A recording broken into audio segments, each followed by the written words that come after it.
Garibaldi masih dalam proses Indonesia sebelum AUTTNI.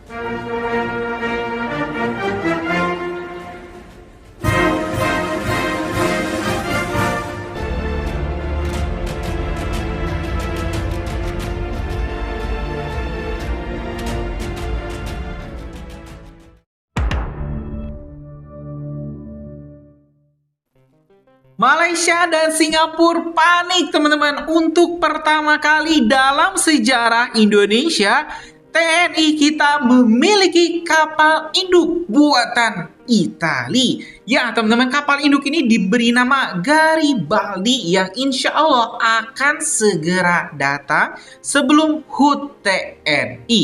Wah, ini tentu menjadi sebuah kabar yang baik teman-teman, kabar baik di tengah panasnya geopolitik Indonesia dan juga Malaysia. Ditambah teman-teman, ya dengan datangnya kapal induk pertama di Asia Tenggara loh. Negara-negara lain gak ada yang punya, cuma Indonesia yang punya kapal induk. Dan ini tentu akan berubah peta perpolitikan, peta kekuatan militer di Asia Tenggara. Sebelumnya Indonesia memang menjadi negara paling kuat adidaya di Asia Tenggara. Dengan datangnya kapal Garibaldi, ini tentu akan membuat semakin jauh perbedaan kekuatan antara Indonesia dan juga Malaysia.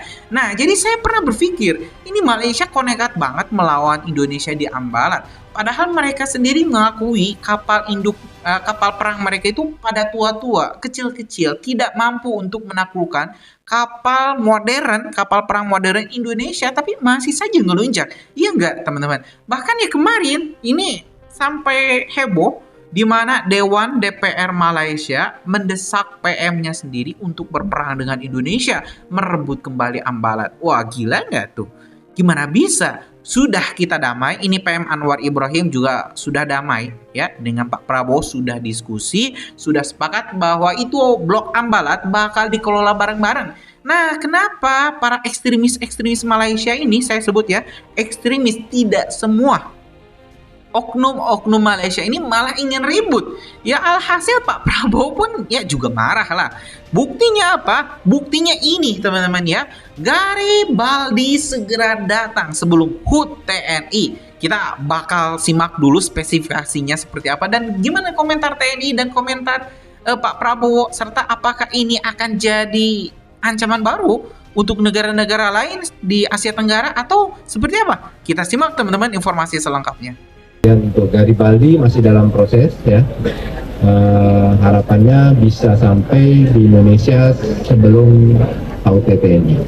Jadi terkait dengan Prabu Siliwangi, KRI Prabu Siliwangi sudah berangkat kemarin ya, kemarin berangkat, kemudian karena melalui jalur Afrika, mengelilingi Afrika, jadi mungkin sampai di Indonesia awal April. Mudah-mudahan bisa langsung bergabung dengan jajaran. Kemudian untuk Garibaldi masih dalam proses ya, harapannya bisa sampai di Indonesia sebelum AUTTNI. Berarti untuk TNI kira-kira saya. Sudah ada pelatihan? Pelatihan sudah. Mereka sudah melatih, bahkan menembak peluru tajam sudah. Bukan Garibaldi, ya Prabu Siliwangi. Oh, Garibaldi belum. Jadi masih proses negosiasi lah antara TNI AL dengan Angkatan Laut Itali dengan Fincantieri pabrikan dan Kemhan dari Kementerian Pertahanan. Mudah-mudahan, tapi targetnya itu tadi yang saya sampaikan. Beliau ingin, walaupun tanpa ada bicara tentang maritim, ingin menunjukkan bahwa Indonesia negara maritim besar. Contohnya Pak, contohnya bagaimana saat ini beliau penguatan terhadap industri pertahanan, utama dalam pembelian alutsista kita. Di alutsista kita ketahui beliau dalam waktu dekat, dan ini sudah datang satu kapal frigate. Kapal frigate merupakan kapal frigate terbesar di Asia Tenggara. Nah, dulu saya buat dari kemenangan frigate, harganya cuma 114 meter. Sekarang 143 meter. Jadi sudah datang KRI Brawijaya. Nanti pada awal Januari akan datang KRI Prabu Siliwangi. Kemudian beliau juga sudah menyatakan bahwa akan mengakuisisi dan membeli kapal induk Garibaldi. Jadi kita juga merupakan kapal induk pertama yang kita miliki, walaupun kapal induk ringan. Artinya bisa membawa helikopter untuk kepentingan military operasi ada di luar. Kemudian apa lagi? Tentu kita juga akan membeli juga frigate, kapal selam.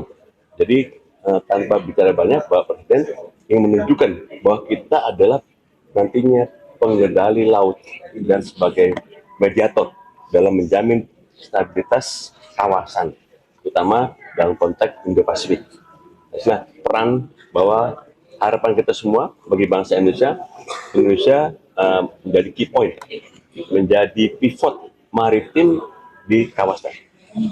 Kita ketahui bagaimana Pak Prabowo saat ini menjalankan apa yang dinamakan dengan good neighbor policy. Saya lihat Pak, apa itu good neighbor policy.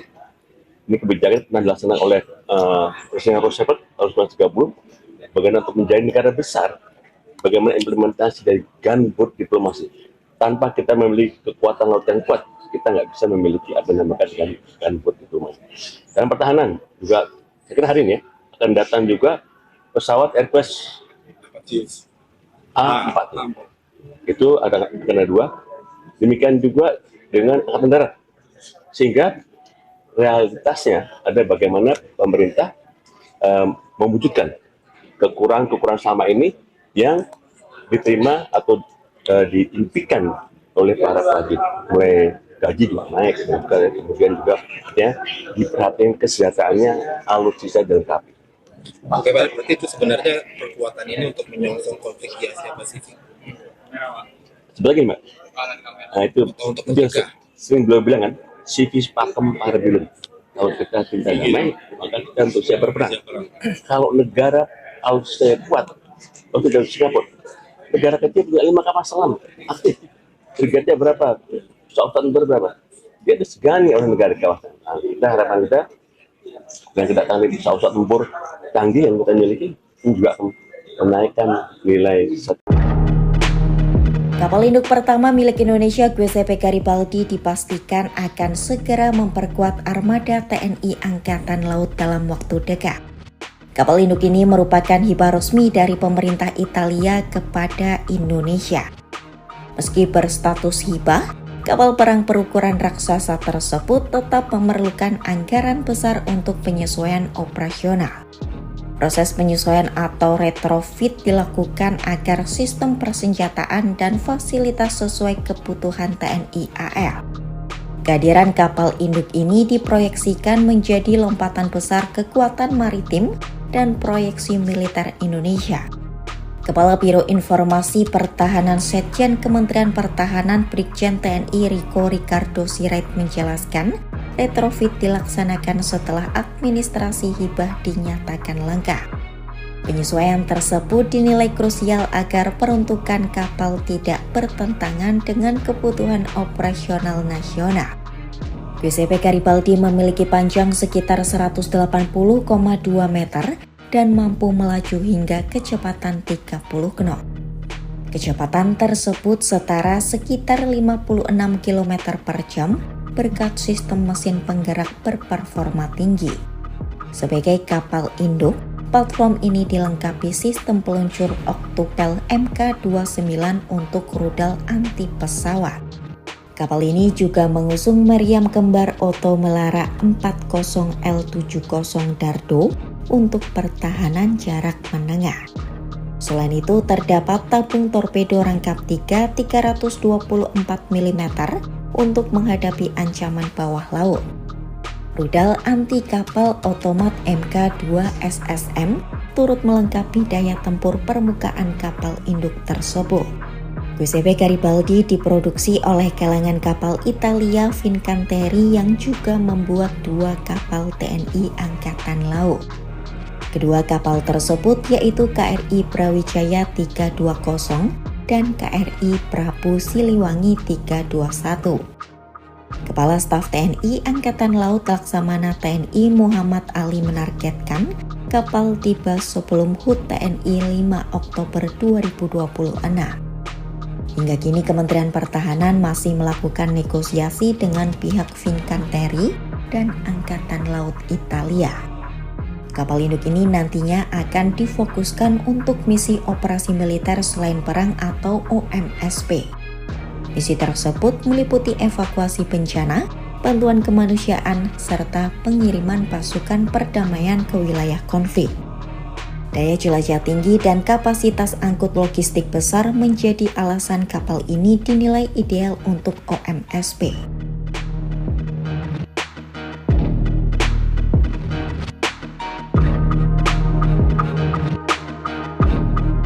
Apakah beli kapal induk ya gratis Andrea Pirlo, kita nggak tahu Pak, ya kan. Siapa tahu Andrea Pirlo mau ngelatih Persib atau Arema Malang kan, who knows, ya kan.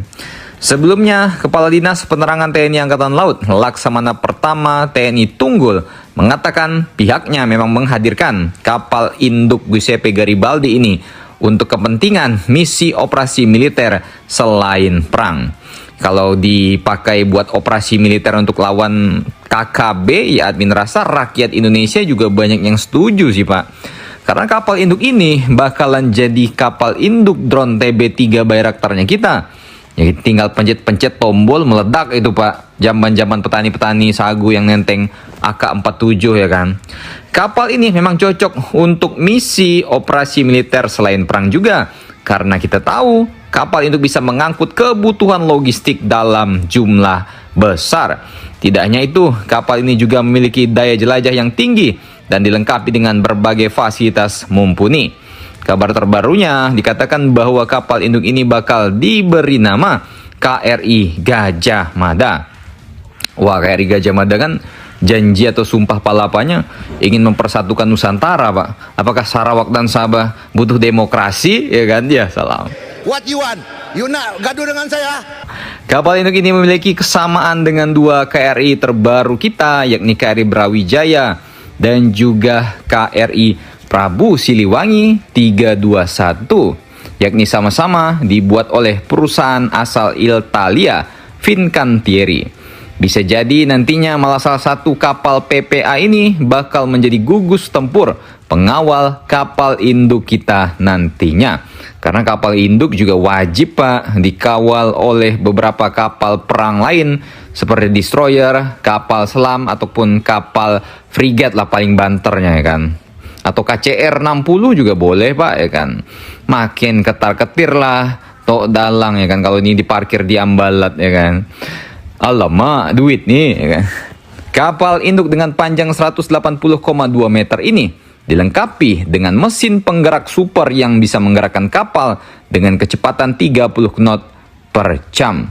Kapal pengangkut pesawat tempur ini juga dilengkapi dengan radar jamming hingga senjata peluncur MK29 untuk rudal anti pesawat Sea Sparrow dan juga Otomelara 40L70 Dardo, 324 mm tabung torpedo rangkap 3 dan otomat MK2 SSM. Jadi untuk persenjataan admin kira masih perlu ditingkatkan untuk peperangan di era modern saat ini. Tapi kalau hanya untuk operasi non-perang untuk ngangkut-ngangkut ya nggak perlu banyak-banyak lah senjatanya ya kan Pak. Indonesia merupakan negara kepulauan terbesar dengan ribuan pulau yang membentang. Garis pantai yang sangat panjang membuat para pengamat mempertanyakan mengapa sih Indonesia perlu kapal induk, bukannya kita hanya bisa ditopang dari pangkalan darat yang didirikan di pulau-pulau kecil. Itu tadi menurut doktrin lama pengamat militer Indonesia. Makanya Indonesia dianggap dulu nggak butuh kapal induk karena pangkalan-pangkalan di pulau saja dianggap udah cukup Pak ya kan. Karena mengoperasikan kapal induk biayanya juga besar ya, meskipun tidak sebesar biaya hariannya MBG ya kan. Maaf. Laut Natuna Utara, Selat Malaka hingga Samudra India adalah jalur strategis yang setiap hari dilintasi oleh kapal dagang dunia. Ketika wilayah operasi yang luas, jarak menjadi tantangan utama. Pesawat-pesawat tempur dari pangkalan darat memiliki batas jangkauan dan waktu siaga. Nah, disinilah kapal induk akan berfungsi sebagai pangkalan udara bergerak yang dapat mendekat ke wilayah kritis tanpa bergantung pada bandara di darat.